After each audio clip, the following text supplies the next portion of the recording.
الله الله الله الله. حسن بصری رحمت الله تعالی یک زنی از پس پرده آمد شکایت کرد، گفت ای امام. گفت بله. گفت شوهرم رفته زن دیگه گرفته، اما من نمیدونم چرا منو ول کرده.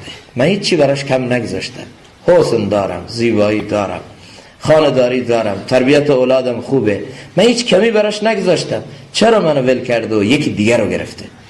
میگه حسن بصری رحمت الله تعالی از همون پس پرده یک فریادی زد، از حال رفت.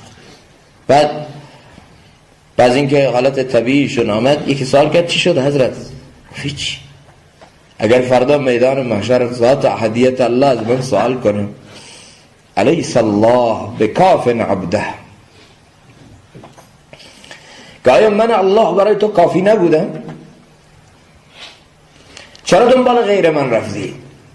آرام رو از کی خواستی؟